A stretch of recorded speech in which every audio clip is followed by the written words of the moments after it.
किसानों के लिए सरकार केंद्र और प्रदेश एक से एक योजनाएं सामने लाती है। इससे लगता है कि किसानों का भविष्य उज्जवल होगा, लेकिन हकीकत तो यह है कि अगर घर घर भैंस नहीं बंधी, भैंस या गाय, तो खेत सब परती भी होने की संभावनाएं बनी हुई है। अगर खेत परती होगा तो नतीजा जानते हैं कि इसका असर क्या होगा। इसके पहले सरकार ने कहा था कि मतलब 60,000 70,000 गरीबों को एक भैंस के योजना अनुदान में दिया जाएगा। पता नहीं संचालन हुआ जो नहीं हुआ। जिस तरीके से धन की छिनताई तो अलग हो रही है, भाई जो जागरूक हैं वो अपना दौड़ धूप करके एमएलए एमपी के हैं संपर्क में हैं, वो तो अपना सरकार की सारी योजनाओं का लाभ ले लेते हैं, लेकिन असल किसान तो एक बार दौड़ा दो बार दौड़ा छोड़ दिया। जिस तरीके से खेतों में पैदा हो रहा है, जिस तरीके से किसान घाटा खा रहे हैं अपने मतलब काम करने में, लोग कहते हैं कि कम से कम 300-200 रुपया मनरेगा हो गया, फला मजदूरी हो गया, तो उस हिसाब से है। अरे उस हिसाब से अगर किसान को जोड़ लिया जाए तो मैं समझ रहा हूँ कि घर से उनको भरना पड़ेगा। 4 महीना धान में गेहूँ में लगता है, इनकी मालियत जोड़ लिया जाए, इनकी फसल जोड़ लिया जाए, तो मैं दावे के साथ कहता हूँ कि इनकी मजदूरी भी नहीं उसमें आ रहा है। ट्रैक्टर की जुताई, बीज की दोहराई, 2-2 3-3 बार पानी चलाई, कटाई है, ढवाई है, दवा है, सब मिला जुला करके जो आंकड़े दिखाई दे रहे हैं, वो आंकड़े किसान ही का घाटा पूरे देश में हो रहा है। महंगाई जो चरम सीमा पर हुआ, अगर जिस दिन धान और गेहूं की हैसियत बाज़ार में आएगी, उस दिन 75% लोग भुखमरी के कगार पर होंगे।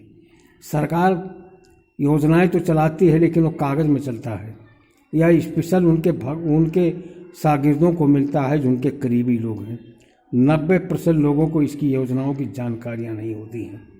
सब मिला जुला करके मैंने 27-28 समूह गठित किया था 2006-07 में, और लास्ट में चलते चलते 2014 में सबको तोड़ दिया।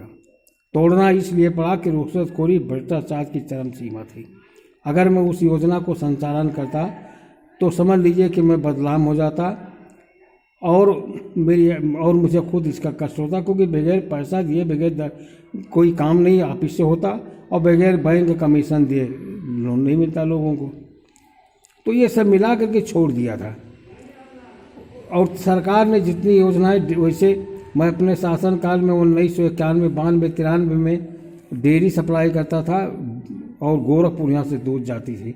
लेकिन जब गोरखपुर वालों ने भी उसमें कटौती करना शुरू कर दिया, उत्पीड़न करना शुरू कर दिया, गाड़ी लेकर ड्राइवर जाता, रास्ते में दूध बेच देता, पानी उसमें मिक्स कर देता, तो ये सब पॉइंट मिला करके घाटा ही घाटा गया।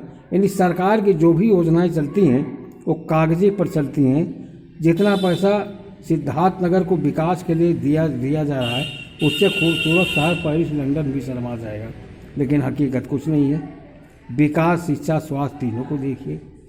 मैं ये ध्यान दिलाना चाह रहा हूँ सरकार को कि आप कुछ कीजिए न कीजिए, लेकिन घर घर एक भैंस एक गाय का अनुदान दे दीजिए, और जागरूक किस्म के जो लोग हैं उनको और भी अनुदान दीजिए।